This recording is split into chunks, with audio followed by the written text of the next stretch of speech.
Bom dia, igreja. Um bom sábado e que a graça e a paz de Jesus estejam com todos vocês. Amém?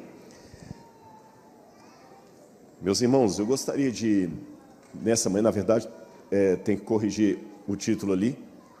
Eu gostaria de conversar com vocês um pouquinho sobre uma parábola muito conhecida da Bíblia, a parábola do bom samaritano. E vamos falar sobre a justiça do samaritano. Livro de Lucas, quero que vocês abram a Bíblia comigo, por favor. Capítulo 10, versículos 30 em diante. E eu vou fazer um acordo com a igreja, vou pedir uma coisa para vocês. Depois que eu terminar a leitura da parábola, por favor, fique com a Bíblia aberta. É uma questão de gosto pessoal, eu admito, mas eu tenho uma razão teológica por pedir assim. Às vezes, nós temos o costume, não quero ser deselegante, mas em alguns sermões, cita-se a Bíblia, fecha a Bíblia, conta-se um monte de historinha e não volta para a Bíblia. Eu acho que a gente tem que analisar um texto bíblico. O que o texto está dizendo?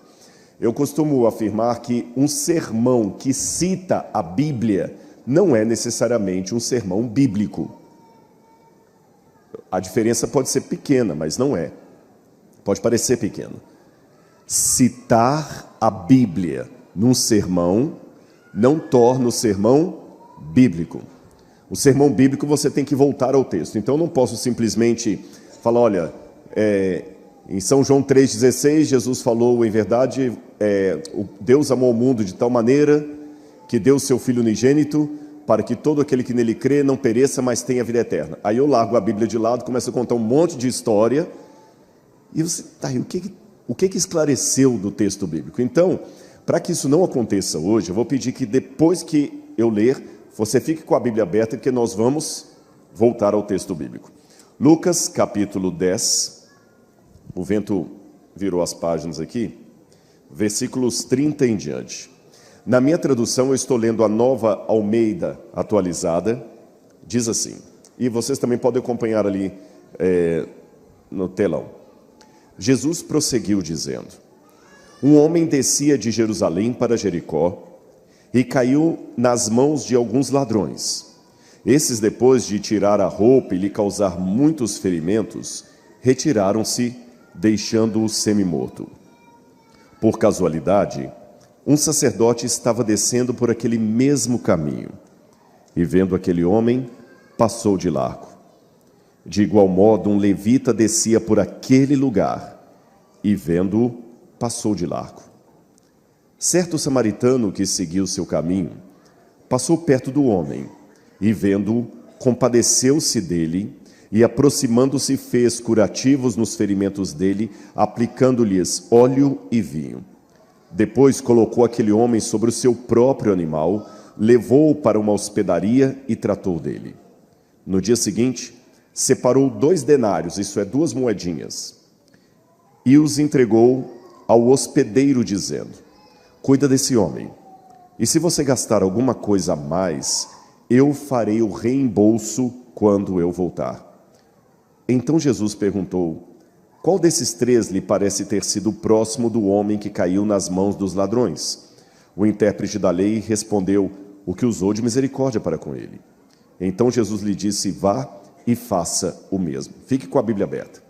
Eu amo, isso aqui não é nenhuma propaganda politicamente correta, o departamento de ADRA da igreja.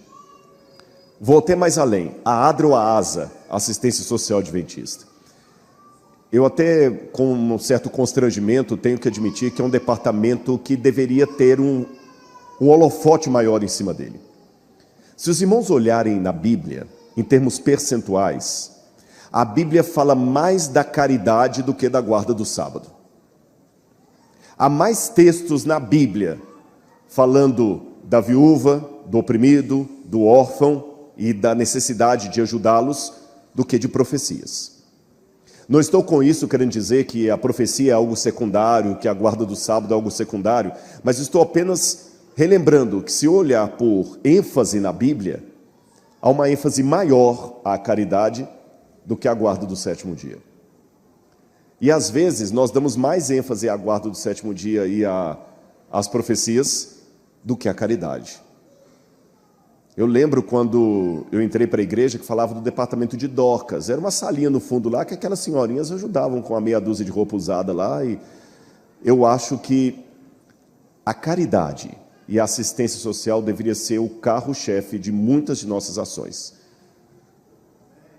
Tá certo? É lógico, isso não pode substituir a pregação das 3 mensagens angélicas, mas deveria ser um carro-chefe, negligenciado. Contudo, a despeito dessa minha admissão pública, eu tenho que dizer para vocês que quando eu leio a parábola do bom samaritano, contrário ao que muitas vezes eu ouço por aí, para ser honesto com o texto, aqui não está falando de assistência social. Em que pese essa minha advertência para que foquemos mais na caridade, na assistência social, infelizmente, eu devo admitir que a parábola não fala de assistência social.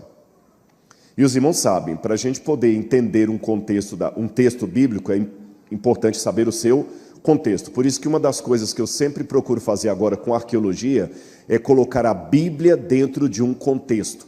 Gente, a Bíblia é feita de sabor, cheiro, expressões idiomáticas, hábitos culturais, noções de geografia, que a gente vai perdendo no estudo da Bíblia, e quando você vê a Bíblia dentro desses elementos, ela fica muito mais clara. Eu estou vendo aqui o Dimas, que já viajou com a gente para Israel e para a Turquia. O Dimas pode dar esse testemunho.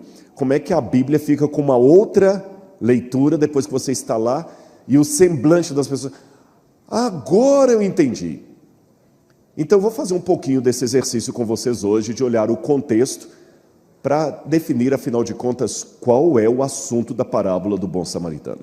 Bom, já que o verso que eu li começa com o verbo prosseguiu, não é assim? Prosseguiu, então significa que tem algo antes que é importante. O que está antes? Leiam comigo, por favor, desde o verso 25. Eis que certo homem, intérprete da lei, levantou com o objetivo de pôr Jesus à prova. Ele perguntou: Mestre, que farei para herdar a vida eterna? Então Jesus lhe perguntou: o que está escrito na lei? Como você a entende? A isto ele respondeu: ame o Senhor, seu Deus, de todo o seu coração e de toda a sua alma, com todas as suas forças e de todo o seu entendimento. E ame o seu próximo como você ama a si mesmo. Então Jesus lhe disse: você respondeu corretamente. Faça isso e viverá. Mas ele, querendo justificar-se, perguntou a Jesus: quem é o meu próximo? Aí Jesus conta a história do bom samaritano. Vamos começar pelo contexto. Certo doutor da lei se levantou.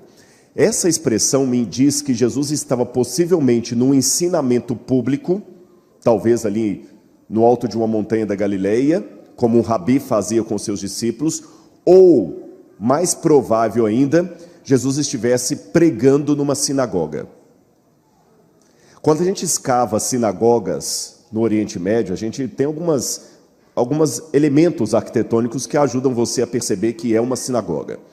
E a arquitetura das sinagogas não era muito diferente uma da outra. Normalmente, o lugar da assembleia não era com as cadeiras assim como vocês estão sentados. Os bancos ficavam na lateral, naquela parede, lá na frente e aqui. E o centro era vazio. Então havia um púlpito que geralmente era colocado no centro. E olha que interessante, em qualquer lugar que você estivesse sentado, o seu foco estava no centro, ali no meio.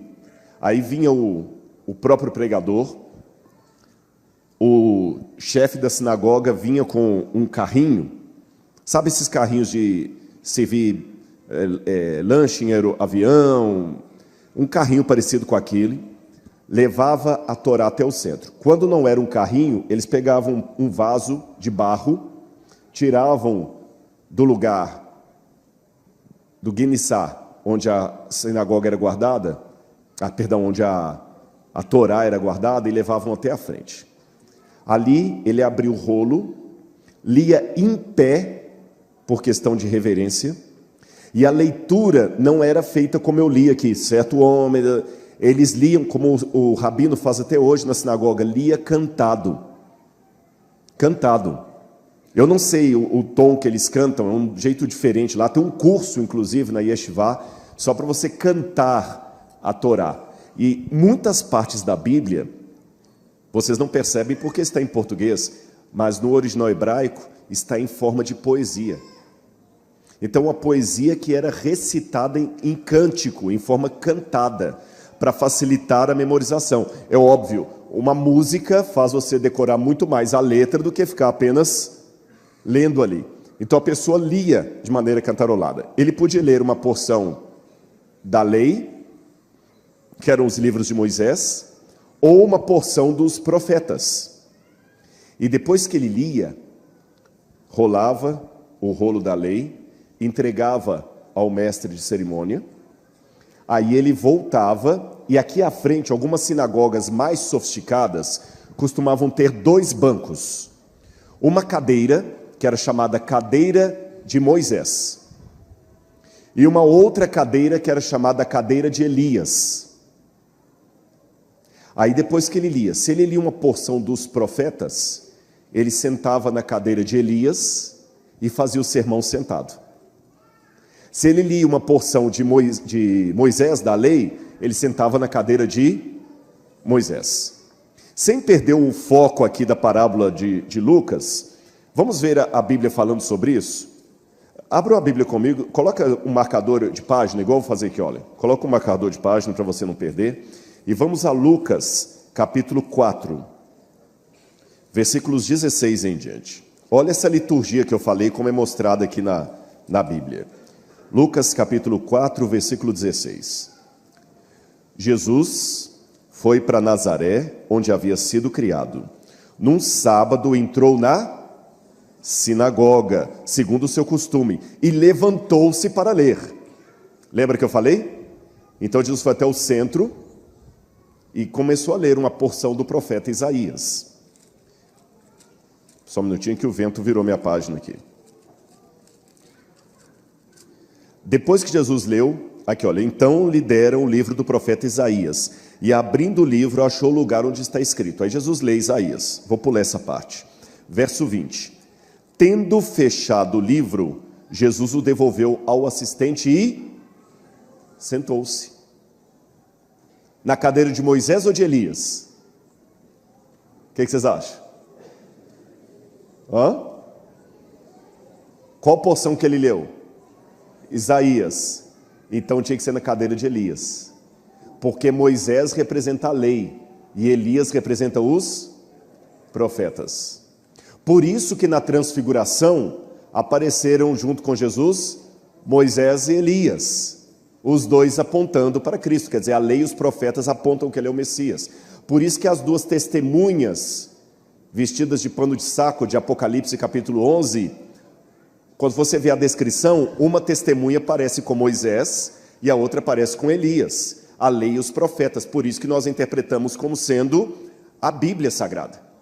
Só que alguns interpretam o Antigo e Novo Testamento, na verdade é Moisés e Elias as Escrituras, porque na época que o Apocalipse foi escrito, o Novo Testamento não estava pronto. Entenderam? Ficou claro isso aí para vocês? Jesus sentou na cadeira de quem? De Elias, porque é parte de Isaías. Aí, quando ele sentou, todos na sinagoga tinham os olhos fitos nele. Então Jesus começou a dizer, a ensinar. E por que o sermão, diferente do que eu faço aqui no Ocidente, era sentado? Aqui eu estou pregando em pé. Por que eles pregavam sentados? Porque no Oriente Médio, coisas importantes não podem ser ditas em pé. É lógico, a Bíblia era lida em pé por uma questão de reverência. Mas a explicação não pode ser dada em pé, porque não pode ser algo com pressa. Se na cultura do Oriente Médio, você quiser conversar comigo, Rodrigo, eu quero conversar com você. Se eu ficar em pé, como é que é o seu nome? Júlio. Se o Júlio falar, Rodrigo, eu quero conversar com você uma coisa muito séria. Se eu virar para o Júlio e falar assim, pode falar, Júlio, eu estou ouvindo, eu estou desrespeitando. Se eu realmente der importância, o meu primeiro ato deve ser sentar. Mateus capítulo 5.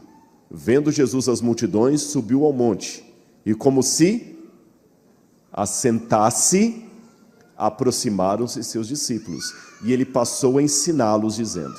Não precisa ir longe. Nós não chamamos, até mesmo no Ocidente, quando você pega uma cadeira... já adiantei já. Você pega uma matéria na universidade, você não pega uma cadeira? O professor não é chamado de catedrático? O que é catedrático? Cátedra é cadeira. Que cadeira você está fazendo? Que cadeira você leciona na universidade? Porque o ensino era sentado. Todo mundo entendeu isso? Bom, a outra passagem que eu queria ler, mas não quero me delongar muito nisso, é só para vocês entenderem o contexto, seria Mateus, capítulo 23. Vamos só ler rapidamente aqui.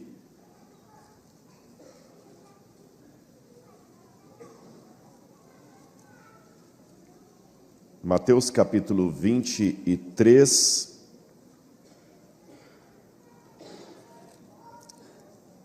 Só um minutinho aqui.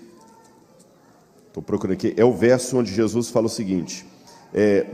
Tudo que você... Aqui, ó, 23, verso 2, achei. Na cadeira de Moisés se assentaram os escribas e fariseus. Portanto, façam e observem tudo o que eles disserem a vocês, mas não os imitem nas obras, porque eles mesmos... Porque dizem e não fazem. O que Jesus quis dizer com isso? A cadeira de Moisés da sinagoga. Todo mundo entendeu isso? Podemos voltar para Lucas capítulo 10? Jesus talvez estava numa sinagoga. Agora que vocês já aprenderam que na sinagoga a Torá ou os profetas eram lidos em pé por reverência e a explicação era dada sentada, sem pressa, havia mais um detalhe da cultura do Shabat na sinagoga que nós não temos na nossa cultura, mas eles tinham. O auditório participava com perguntas sobre o sermão. Perguntas. A gente não tem esse costume, o pregador fala sozinho, mas naquele tempo o auditório participava. E deixe-me perguntar, se alguém quiser falar, qual é o gesto que ele tem que fazer por uma questão de elegância? Levantar a mão. Naquela época era ficar em pé. A pessoa ficava em pé, dava a palavra. Então quando diz, eis que certo homem, Lucas 10, 25, se levantou, ele era doutor da lei, se levantou, talvez Jesus estava fazendo um sermão e ele levantou. Agora, ele se levantou com que objetivo? Colocar Jesus em provas. Perceberam? Agora, por que eu digo que esse texto não tem a ver com... Vamos passar só o próximo slide ali, por favor, o PowerPoint. Por que eu digo que esse texto não tem nada a ver com assistência social? Olha bem o jogo de palavras do diálogo entre ele e Jesus. Coloca lá na frente para mim, por favor. Não está projetando? Ok. O intérprete da lei pergunta, que farei para herdar a vida? E ele é um intérprete da lei. Olha a palavra lei, eu até destaquei lei ali com letras garrafais. Ele era o intérprete da lei, que pergunta o que farei para herdar a vida eterna. Jesus pergunta o que está escrito na lei, e ele cita a lei. E Jesus fala, faça, que farei para herdar a vida, faça e viva. E depois que ele disse, tudo isso eu já faço, Jesus no final termina, vá e faça o mesmo. Essas palavras, fazer, lei, vida eterna, lei, fazer, vida eterna, isso para mim é assunto de salvação. Não é assunto de assistência social. O tema aqui é justificação pela fé. E a pergunta daquele homem era uma pergunta idiota para um doutor da lei. Que farei para herdar a vida eterna? Para herdar você não faz nada. Ou você está no testamento ou não está. Ou você é herdeiro ou não é. É filho ou não é. Essa ideia de dormir na casa assombrada do tio Bill para poder ganhar a fortuna dele, isso é a historinha de Scooby-Doo. Então a ideia dele assim, que farei para herdar, não faz sentido. Ainda mais para um doutor da lei. Só que a Bíblia fala que ele queria colocar Jesus em provas. Ele queria saber, eu sou PhD, em lei judaica, eu quero ver se esse rabino de Nazaré entende mesmo. Então não fala dele aí, eu quero testar esse homem. Só que eu posso contar um segredinho pastoral para vocês? Há pastores aqui, alguns aposentados, outros na ativa. Eu vou ser um Mr. M aqui, eu vou revelar um segredo. Sempre que alguém vem se aconselhar com um pastor, ele pode, e muitos fazem isso, eu faço, ignore os 5 ou 10 primeiros minutos da conversa. E antes que você fique, nossa, que ofensivo, eu vou explicar a razão. É porque normalmente os psicólogos podem confirmar o que eu estou falando, as pessoas não trazem o verdadeiro problema dela nos 5 ou 10 primeiros minutos de conversa. Ele apresenta um problema que pode até ser real, mas não é o motivo. É aquela velha senhora que chama o pastor para conversar que ela está chateada. Aí ela começa a reclamar, pois é, os jovens da igreja não andam direito, não é como no meu tempo, as músicas de hoje estão muito badaladas, tem bumbo lá, está errado, o pessoal não tem reverência, a igreja o pessoal não vem mais de gravata, não sei o quê, está errado, o pessoal não lê mais a Bíblia, não estuda a lição de escola sabatina, eu estou muito chateada, a comissão da igreja também tem umas atitudes que não está certo, eu só tenho que mudar a cor daquele carpete, e eu acho que o safado do meu marido tem um amante.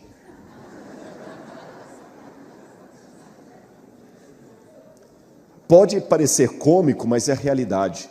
E eu explico a razão. É lógico que um psicólogo explicaria muito melhor do que eu não sou da área.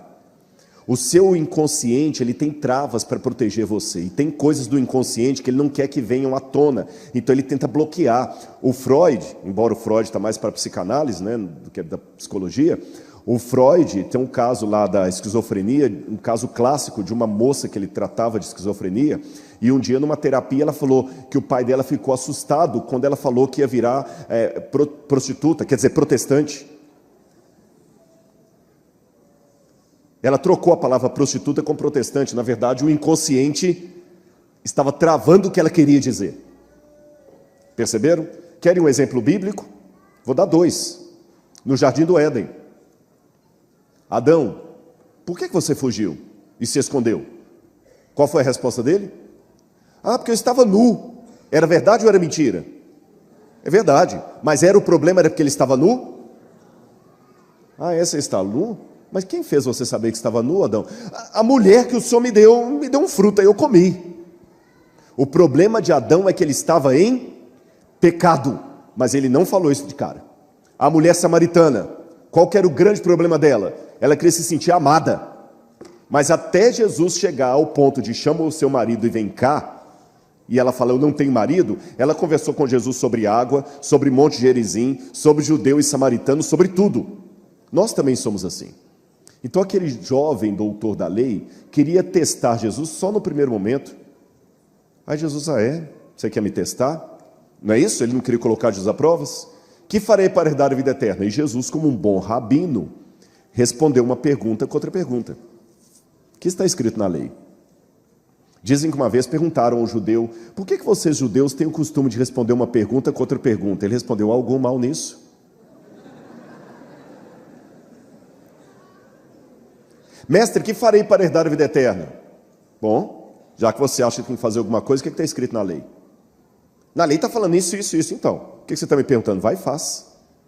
Aí olha o que acontece. Agora vamos comigo ao verso 29. Mas ele, querendo o quê? Como é que está na sua Bíblia? Justificar-se. Acabaram os 10 minutos, agora o verdadeiro problema veio à tona. Apesar de ser um doutor da lei, aquele jovem queria se sentir justo. Ele queria ter paz com Deus e ele não tinha. Quem sabe ele estaria como muitas pessoas da igreja. Fala assim, eu já sou a 5ª geração de adventistas, minha família tem pastores, tem anciãos, tem líderes bravadores, departamental, tem tudo, eu estou aqui, mas estou cansado, não tenho paz. Eu ainda venho porque os meus amigos estão aqui, mas eu não estou tendo paz. Aí Jesus, agora você quer justificar-se. Deixa eu contar uma historinha para você. Aí Jesus vai contar a parábola do bom samaritano. Que, deixe-me falar, muito provavelmente a parábola do bom samaritano foi um caso real. As pessoas entendem equivocadamente que toda parábola é uma história, um caso fictício. mas algumas parábolas podem ser casos reais, como esta provavelmente foi um caso que aconteceu. O livro Parábolas de Jesus, de Ellen White, fala que até alguns dos envolvidos estavam presentes. O que Jesus fez foi pegar, quem sabe, eu podia pegar aqui a guerra da Ucrânia, falar, vocês ouviram a guerra da Ucrânia? Eu vou tirar uma lição para vocês. Teve um caso assim na guerra da Ucrânia, o que você tira de moral dessa história? Jesus contou uma história que todo mundo estava comentando, ou seja, que tinha saído no jornal A Folha de São Paulo daquela época. Aqui você tem uma foto, esse monte de pedras que você está vendo ali é uma construção do período bizantino, Idade Média. Mas essa construção que está ali em cima, ela está exatamente no ponto onde passava a estrada romana da época de Jesus, e próxima a um palácio de Herodes que está completamente abandonado. Tem um vídeo que eu fiz, depois quem quiser pode assistir no meu canal do YouTube lá, onde eu falei assim, descobri um palácio de Herodes ali. Tem lixo ali naquele lugar. Tem uma fortaleza de Herodes ali. Aqui eu tenho uma outra foto onde vocês veem a rodovia atual. Estão vendo aqui à direita? Vocês que estão aí, à direita também, não é? À direita, uma rodovia. E aqui à esquerda embaixo você tem restos da estrada romana do primeiro século, da época de Jesus. E partindo do pressuposto que essa parábola é uma história real, você tem ali a foto da estrada romana onde isso aconteceu. Ali em cima você tem Jerusalém e Jericó. Então estou falando de o norte está para cá, o sul está para cá, o leste está para cá, o oeste está para lá. Essa estrada de Jerusalém para Jericó é uma estrada de aproximadamente 25 quilômetros, quase 25 quilômetros, essa estrada romana. Andando a pé como eles andavam no tempo de Jesus, você gastava umas 8 horas para fazer esse trajeto. Com 8 horas dá para ir para o Rio de Janeiro? Rio de Janeiro? Belo Horizonte. O que você gasta para ir de carro daqui a Belo Horizonte, gastava para ir de Jerusalém a Jericó 24 quilômetros. Se fosse num jumentinho, você economizaria umas 2 horas de estrada e chegaria com 6 horas. Agora eu quero chamar a sua atenção para uma coisa, e eu vou pedir para você memorizar isso, porque eu vou precisar dessa informação mais à frente. A estrada romana quase não tem curvas. Olha lá, volta por favor o slide ali. Eu vou voltar lá na tela, vocês vão ver que a estrada romana, a linha laranja, ela quase não tem curvas. Vocês estão vendo? Ela quase não tem curvas. E aqui onde está escrito Inn of the Good Samaritan, é a hospedaria do bom samaritano. Ali nós temos um resto arqueológico que eu vou mostrar para vocês, de um hotel de beira de estrada datado da época de Jesus. Então, considerando a historicidade desse relato, foi ali que isso aconteceu. Vocês estão vendo aqui escrito Ad Kelt, ou Kilt, aqui embaixo? Ali provavelmente, só para fazer um parênteses, não tem a ver direto com a parábola, é o local do Vale da Sombra da Morte, mencionado no Salmo 23. E Jericó está abaixo. Agora, o que nós podemos aprender dessa? Isso aqui é só uma informação como é que os romanos faziam as estradas. O tanto de cascalho e pedra e brita que eles colocavam para assentar as estradas romanas. Eu tenho até a foto aqui de uma estrada romana escavada, e você vê as camadas que os romanos colocavam. Era um trabalho árduo, mas os romanos foram pródigos em fazer estradas que interligavam todo o Império Romano. Por isso que já diz o ditado, quem tem boca vai a Roma. É claro, olha lá as estradas romanas que já foram mapeadas até hoje pela arqueologia. Agora eu quero novamente mostrar uma foto aérea do vale por onde passava a estrada romana. O Ad Kilt está lá no fundo, estão vendo? Se eu for naquela direção, eu estou indo para o leste. Aqui para baixo está oeste. O norte está para cá, o sul está para lá. Você tem o Palácio de Herodes aqui embaixo, tá certo? A subida de Adumim, a Bíblia fala de Adumim Malon, e essa região foi encontrada porque Adumim significa terra vermelha. Então, arqueologicamente falando, é ali que acontecia isso. Esse meu lado esquerdo aqui é Samaria. O lado direito é a Judeia. Então, ali era uma região de conflito. Sabe quando no estádio de futebol tem lá um jogo entre dois times rivais e tem aquele parte ali que tem uma torcida daqui e a outra se rivalizando? E os judeus odiavam os samaritanos e vice-versa. Claro, vocês conhecem a história, né? Os samaritanos, desde a época do cativeiro da Síria, aqueles povos misturados que ficavam ali, os judeus odiavam tanto os samaritanos que no Talmud é dito o seguinte, preste atenção: aquele que aceita pão da mão de um samaritano é pior do que o que come carne de porco. Sentiu o drama? E o Herodes constrói o palácio dele ali também.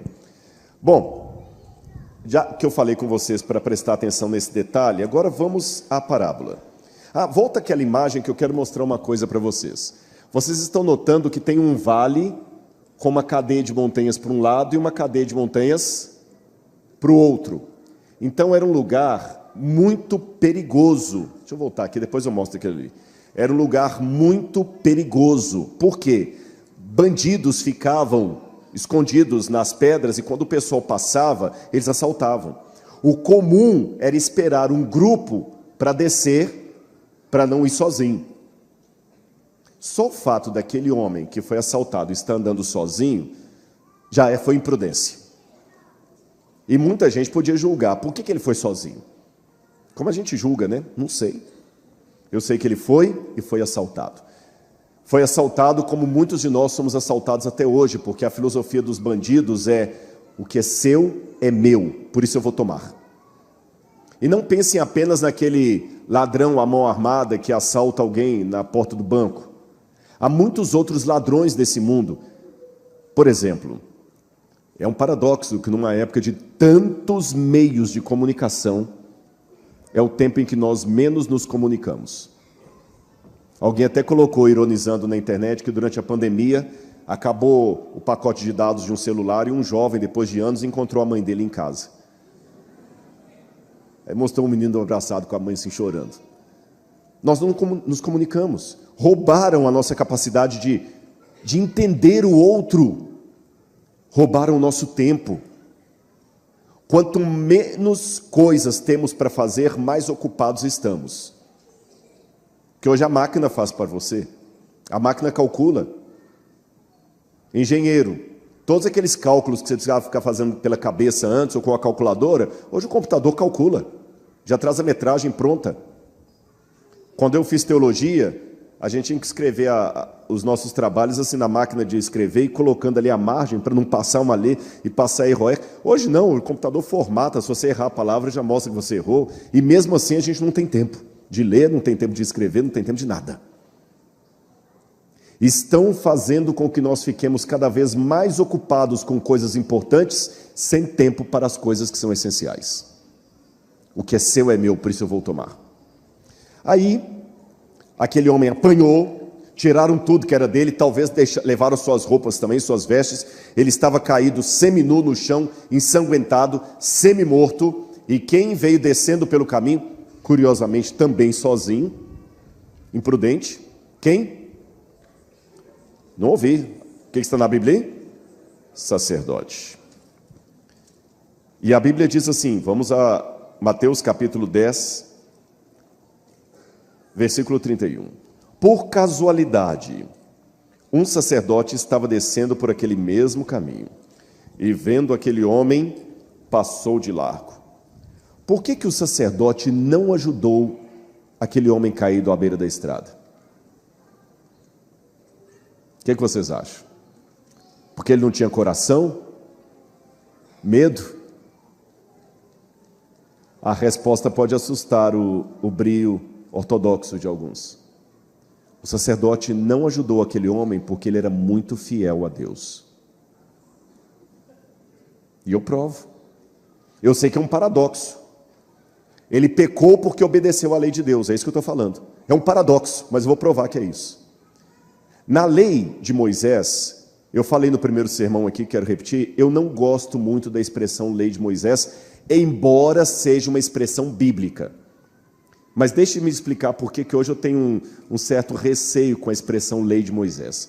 É porque o modo como muitas pessoas hoje usam o termo lei de Moisés dá-se a entender que foi Moisés que inventou aquele negócio ali, escreveu algumas coisinhas da cabeça dele, aí Jesus teve que vir depois e corrigir, anular a lei de Moisés, que era cheia de legalismo, cheia de coisa ruim. E não é isto. Quem inspirou Moisés a escrever a lei? Deus. Então, lei de Moisés, repito, embora eu reconheça que seja uma expressão encontradiça na Bíblia, lei de Moisés hoje acabou se tornando uma coisa para uma lei de segunda categoria. E uma notinha de rodapé. Até mesmo entre os adventistas do sétimo dia, eu encontro essa pejoração da lei de Moisés. Quando a gente quer enaltecer os 10 mandamentos, a gente fala o seguinte: não, mas isso era a lei mosaica, que foi abolida. A lei dos 10 mandamentos, que é o supremo caráter de Deus. Cuidado com isso. Quem inspirou os 10 mandamentos, nem inspirou, né? Porque ditou ou escreveu com o próprio dedo, foi Deus. Mas quem inspirou a lei cerimonial foi Deus. E quer uma coisa? Tem um determinado momento que a lei cerimonial chega a ser mais eficaz do que os 10 mandamentos. Sabem por quê? Os 10 mandamentos mostram o pecado, mas não mostram a solução. Quem mostra o cordeiro é a lei cerimonial. E vou mais além. A lei cerimonial não foi abolida, ela foi modificada. O que é a Santa Ceia? O que é o batismo? Então a lei cerimonial não passou, ela só mudou o rito. É que se antes matava o cordeirinho para representar o Messias que havia de vir, hoje nós tomamos a Santa Ceia para indicar o Messias que veio e voltará. Só isso. Agora, a mesma lei de Moisés tinha as prescrições com relação ao sacerdote. E entre as prescrições, ele não podia se contaminar durante o momento que ele estava oficiando em Jerusalém como sacerdote. Ele não podia ter relação sexual com a esposa dele, ele não podia ter contato com fluido humano, ele não podia ter contato com sangue humano, ele não podia tocar em cadáver. E aquele homem, como sacerdote, ele estava no turno deles, porque havia 24 turnos de sacerdotes no templo. E um sacerdote, se ele se contaminasse, era uma coisa muito séria. Se por alguma razão eu não viesse pregar aqui hoje, não ia fazer muita diferença. Eu estou enxergando aqui uns 50 pregadores que podiam assumir o púlpito com um sermão assim na manga. Mas não era tão simples assim substituir um sacerdote. E se ele estava descendo do ofício de sacerdote dele, ele estava no turno dele, ele não poderia correr o risco de tocar naquele homem e aquele homem estar morto. Se o homem estivesse morto, ele estaria impuro, ele não podia oficiar no templo, ia dar uma bagunça danada. Então, por ser fiel à lei de Deus, ele não fez nada. Mas Deus se agrada disso? Não. Eu vou explicar uma coisa com muito cuidado aqui para os irmãos entenderem. A própria física me diz que às vezes duas leis da física se chocam e uma acaba anulando ou suspendendo a outra.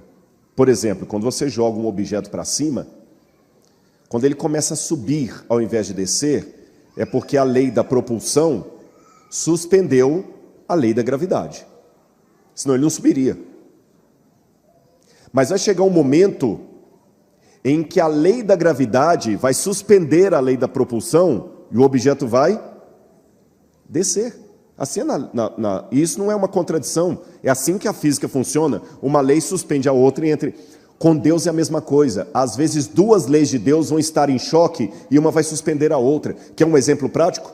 Eu estava em Belo Horizonte, Igreja da Concórdia. Você conhece? E eu fui pregar na Igreja da Concórdia. Lá em Belo Horizonte eu sou mais conhecido que Moeda de Tostão, que eu nasci lá, fui criado lá, me converti lá. E eu cheguei um pouquinho antes do culto do sábado, à tarde. Para quem está visitando, eu vou explicar. A igreja tem o culto de manhã e à tarde tem um encontro de jovens. Eu cheguei mais ou menos umas 15 para as 4, um pouco antes ali. A igreja estava fechada. e veio uma pessoa me pedir dinheiro. Eu raramente dou dinheiro. Não vou falar que nunca dou. Às vezes eu acabo dando, mas eu evito o máximo. Ele falou, mas eu estou com fome. Eu falei assim, olha, com fome você não vai ficar não. Vou pagar um prato de comida para você. Ele falou, mas não tem restaurante aqui. Na Concórdia, 4 horas da tarde, não tinha mesmo. Mas em frente à igreja, naquela época, eu não sei hoje, já tem muitos anos que eu não vou à Concórdia, tinha uma mercearia, frente para a igreja assim. Eu falei, não, você não vai ficar com fome não. Se é comida, comida você vai ter. Eu entrei na mercearia e comecei a comprar um monte de coisa para ele. E aí começou a chegar o povo para a igreja, todo mundo feliz lá. E o palestrante lá no sábado. E se tem uma coisa que crente não disfarça, é o olhar de decepção. É o olhar de decepção. Tá certo? Ah, isso aqui é fulano de tal. Ah. Eu vi os olhares. E eu entendo. Ali poderia ter irmão que estava estudando a Bíblia com alguém, estava levando a pessoa pela primeira vez à igreja, falou assim, pois é, a gente guarda o sábado e tudo mais, e vê o palestrante ali. Aí quando eu fui começar minha palestra na igreja, aprendendo com Cícero que não basta a mulher de César ser honesta, ela tem que aparentar honestidade, eu expliquei para eles que naquele momento ali, que alguém estava faminto, guardar o sábado seria transgredir a lei. Entenderam? Então existem dois extremos perigosos quando nós lidamos com a ética, com a moral, com a lei de Deus. Um extremo perigoso é você ser tão caxias, tão fanático, tão legalista, que você não percebe as situações que são realmente excepcionais. Você, por causa da gravata, corta o pescoço que está por detrás dela. Por causa do templo, você mata os que adoram dentro dele. Eu fiquei muito chateado uma vez. Que numa grande igreja de algum lugar, que não vou falar onde, mas os envolvidos vão ver esse sermão, vão saber que é deles que eu estou falando. Eu recebi uma situação de um senhor firme na igreja, recepcionista da igreja de anos, que teve um problema cardíaco e a família teve que os levar para um hospital de emergência. Porque não tinha como esperar pelo SUS, ele ia morrer. E sem orientação ali, desesperado, passaram o cartão de crédito, uns 4 cheques predatados, e ele salvou a vida dele. Mas depois veio a conta. E quando alguém pede uma ajuda assim, é complicado, porque você está mais na vitrine, todo mundo vem pedir para você. Eu não dou conta. Eu falo assim, ó, procurei a igreja local. Foi o que eu fiz. E quando eu fui à igreja local, eu recebi a informação que a igreja não podia ajudar o irmão, porque eles estavam fazendo a sala das crianças.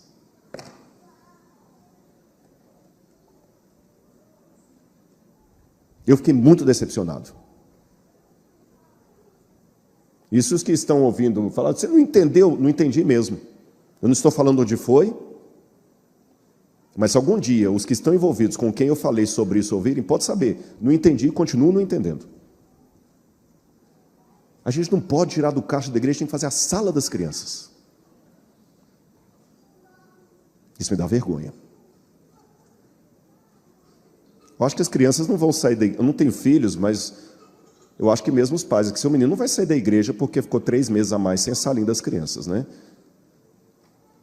Mas uma pessoa pode não vir para a igreja quando descobrir que ali priorizou mais a sala das crianças a um irmão piedoso que precisava daquele para salvar a vida dele. Graças a Deus a gente conseguiu o dinheiro com alguns amigos e a coisa foi sanada. E eles continuaram construindo a salinha das crianças. Há situações que nós temos que saber se estamos priorizando o mármore ou as pessoas por quem Jesus morreu. Mas há um outro extremo igualmente perigoso. E extremismo é um lado da verdade que ficou louco. Sabe qual que é o outro extremo igualmente perigoso? É quando você pega a exceção e torna em regra. Eu até falei esses dias, foi o podcast do Flow aí agora essa semana, eu até falei isso lá. Eu falei, o problema não é quando o cachorro abana a cauda, é quando a cauda começa a abanar o cachorro. Aí algumas pessoas também, em nome do indivíduo, querem matar o grupo. Vocês entenderam? Querem fazer da exceção a regra. Aí as normas, os princípios da igreja também são colocados todos de maneira secundária para não ofender, para não magoar. Aí algumas verdades não podem ser ditas, senão o jovem vai sair da igreja. Se continuar desse jeito, daqui um dia eu vou ter que colocar uma mulher rebolando aqui, porque é isso que os jovens gostam. Tem muito mais gente seguindo a Anitta do que a Ellen White. Então eu vou trazer a Anitta para o púlpito, senão eu vou perder os jovens. Isso é um outro extremo perigoso. Os irmãos entenderam? Então, o que Cristo está querendo ensinar aqui, com a transgressão fiel daquele sacerdote, é os momentos em que você sabe que uma situação é emergencial e naquele momento um dever dado por Deus está acima de outro dever dado por Deus, e você vai ter a sensibilidade do Espírito para saber quando é que você vai ter que parar uma coisa para atender alguém em nome de Jesus, e os momentos em que você não vai sacrificar princípios apenas para não ofender o gosto pessoal do indivíduo. Ficou claro para a igreja isso aqui? Isso que é o equilíbrio. Não é me vender por causa do indivíduo, tá certo? Eu vou agora mudar toda a lei de Deus e a Bíblia só para você não ficar chateada, mas eu também não vou agora, por causa do legalismo, sair passando a faca no seu pescoço como se nada tivesse acontecendo. Senão você como aquele homem ali. Sabe qual que é a filosofia do sacerdote? O que é meu, por isso eu vou guardar. Agora, atrás do sacerdote, quem que veio? Olha na sua Bíblia. Levita. Ele era levita, trabalhava no templo, mas não estava no ofício de sacerdote. Ele não tinha o problema da contaminação do sacerdote. E a pergunta que eu faço a vocês é: por que o levita não fez nada? O sacerdote eu já expliquei, para não transgredir a lei. Mas e o levita? Vamos à Bíblia? Olha que interessante. Leiam o verso 31. Por casualidade, um sacerdote estava descendo por aquele mesmo... Como é que está na sua Bíblia aí? Caminho. Agora olha do levita. De igual modo, um levita descia por aquele mesmo... Percebeu a diferença? Sabe por que está um caminho e lugar? Eu vou ilustrar, vocês vão entender. O homem caído à beira da estrada, esse púlpito. O sacerdote passou aqui, ó. O levita chegou, olhou, talvez até tocou. É essa a diferença que está no texto bíblico. Um descia por aquele caminho, o outro pelo lugar. O levita chegou perto, olhou, quase fez, mas não fez. Aí eu repito a pergunta: por quê? Lembra aquela informação geográfica que eu dei no início e falei: decore essa informação porque eu vou precisar dela depois? O caminho era reto. E de Jerusalém para Jericó é uma descida. O que eu percebo? Se o levita estava vindo logo atrás, deu para ver o que o sacerdote não fez. Aí vem um outro problema que eu quero chamar a atenção, especialmente dos mais jovens da igreja. Mau exemplo de adulto não é desculpa para a sua rebeldia. Tem muito jovem que brinca com as coisas de Deus e quer dar desculpa. Meu pai também não me cuidou, a igreja não teve amor, não sei o quê. Gente, olha, eu não tive nada disso. E eu estou aqui, você pode também. Eu vim para a igreja com 13 anos de idade. Se eu pude, você pode. Não tive mamãe me levando para a escola sabatina. Eu tive foi surra quando eu vim para a igreja. Para não vir. Pastor, mas você não sabe o que meu pai faz, na igreja é uma coisa, em casa é outra. Então aprenda com o erro dele para você não repetir quando você for pai e for mãe. Aprenda com o erro. Sabe por que José foi tão fiel no Egito? Eu falei sobre o José também essa semana num podcast. Sabe por que José foi tão fiel no Egito e não mentiu nem na hora lá que a mulher de Potifar tomou a roupa dele? Porque ele aprendeu com o erro do pai dele, Jacó, ele viu que mentira não dá certo. Então até o mau exemplo pode te ensinar. Mas o levita falou: não, se o sacerdote não fez nada, por que eu vou fazer? E tem pessoas hoje que querem terceirizar a responsabilidade cristã nas costas dos líderes do pastor.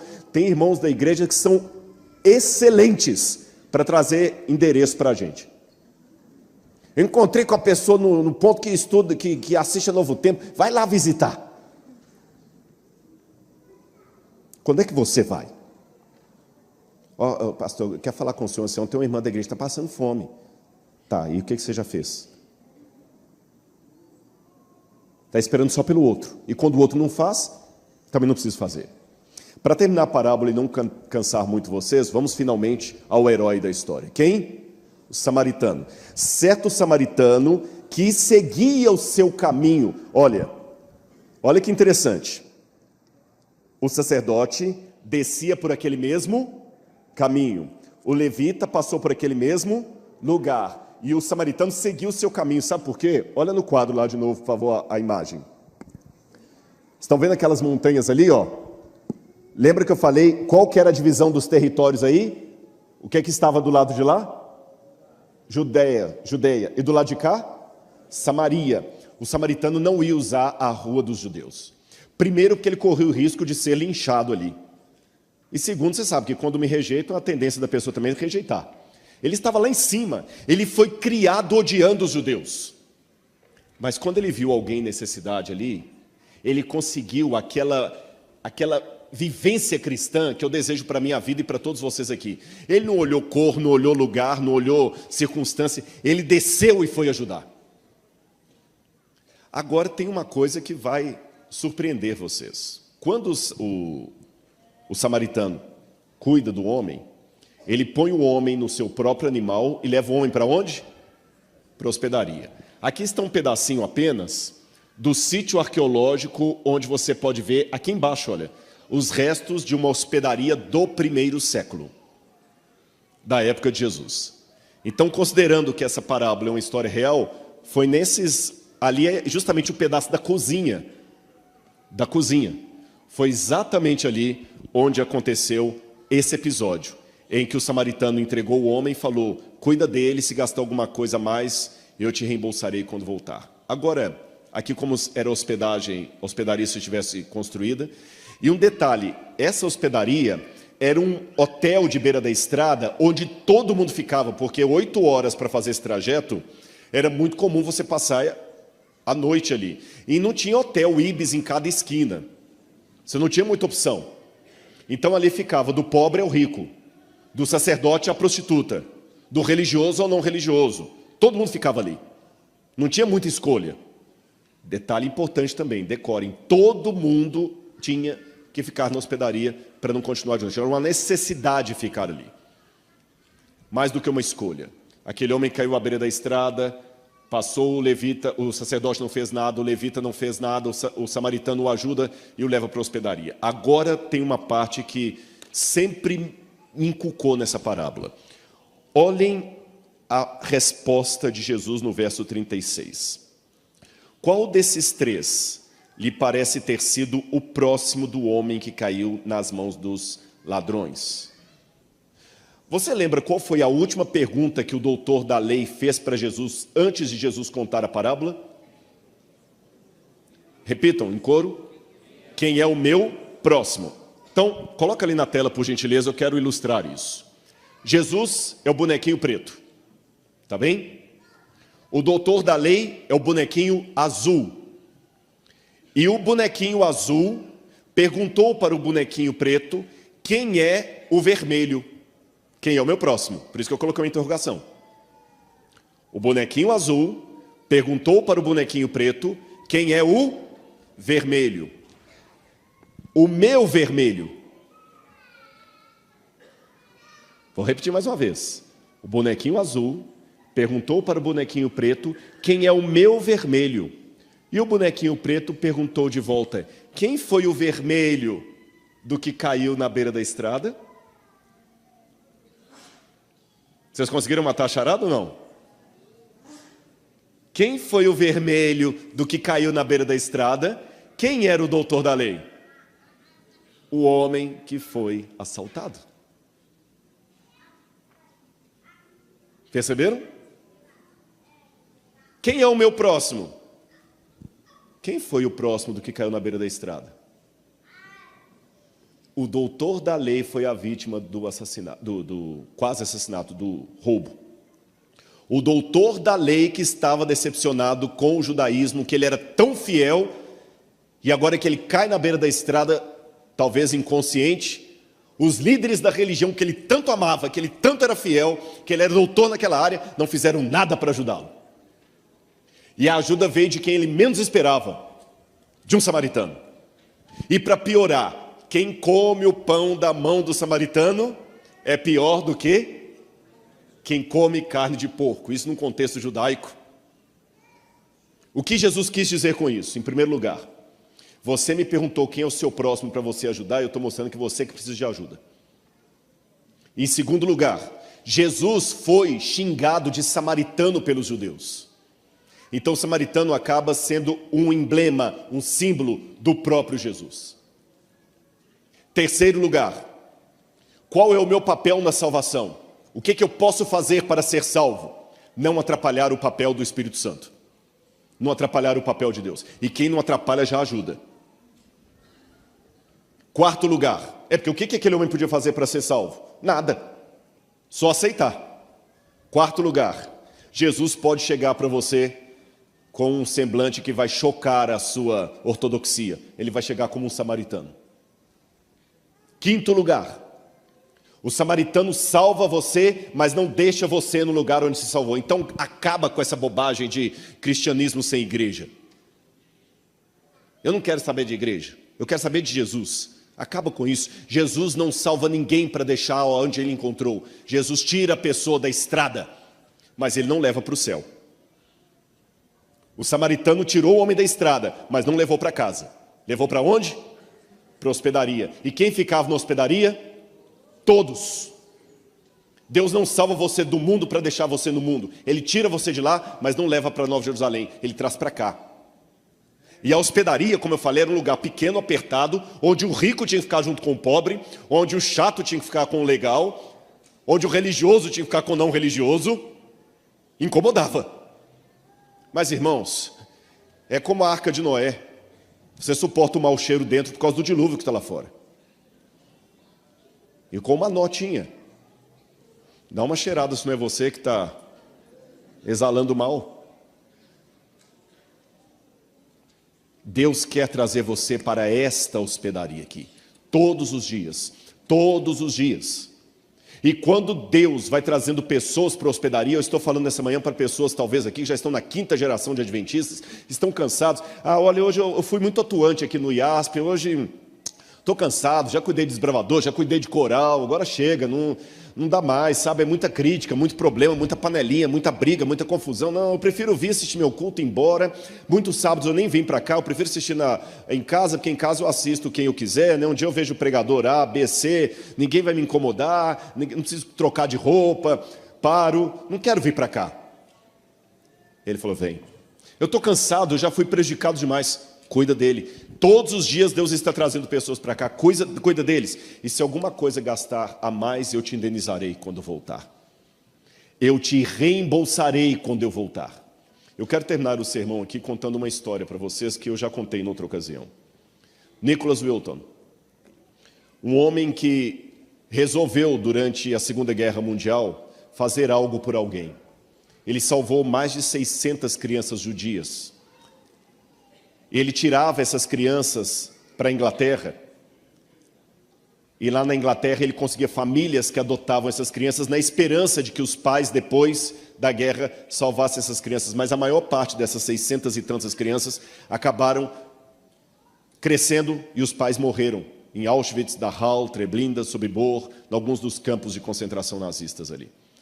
E, irmãos, a guerra é algo terrível.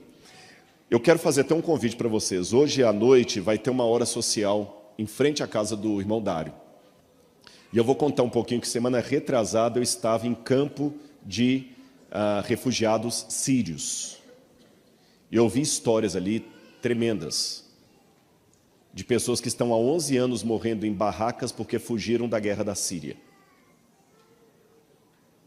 O que eu ouvi ali, vocês não fazem ideia. Eu vou mostrar alguma coisa ali para vocês. À noite, hoje, às 7 horas lá. Gente vítima da guerra. Sabe o que é você estar aqui? Alguns falam assim, Rod, foi o dia que eu cheguei em casa, minha casa tinha sido assaltada. Não estou falando de um assalto em casa, não. É uma bomba que caiu, destruiu o IASP, destruiu o bairro, destruiu todo mundo, destruiu a metade da sua família, sobrou vocês dois e os seus filhos morreram, sua mãe morreu todo mundo, e você tinha que atravessar a fronteira.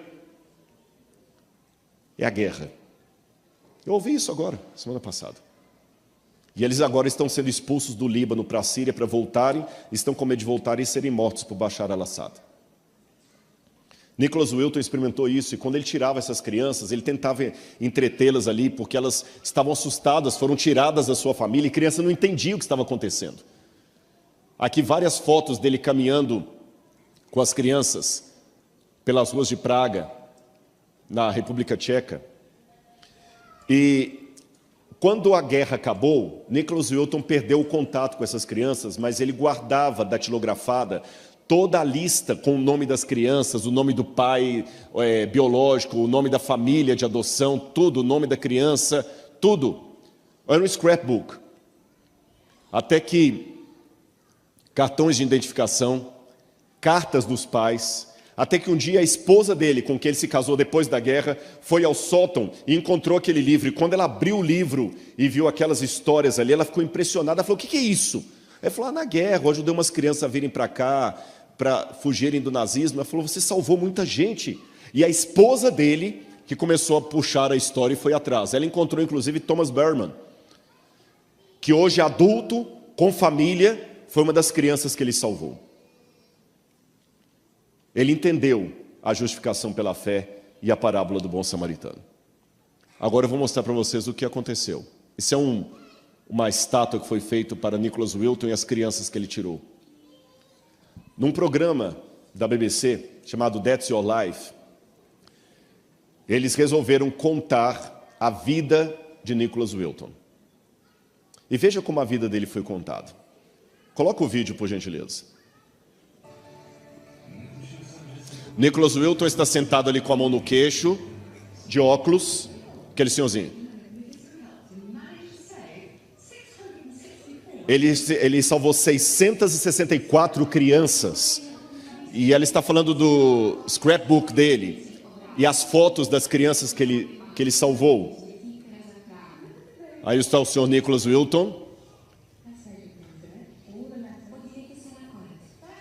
E ela está falando aqui atrás. Nós temos a lista das crianças, inclusive nós temos um nome destacado aqui, Vera Diamond, uma jovenzinha que ele salvou, uma juvenil. Senhor Nicholas Wilton, eu tenho uma surpresa para o senhor. Encontramos Vera Diamond, ela está sentada do seu lado. E ele não sabia. Aquela mulher do lado dele era uma das crianças que ele salvou. Olha o momento em que as lágrimas e o rosto diz tudo.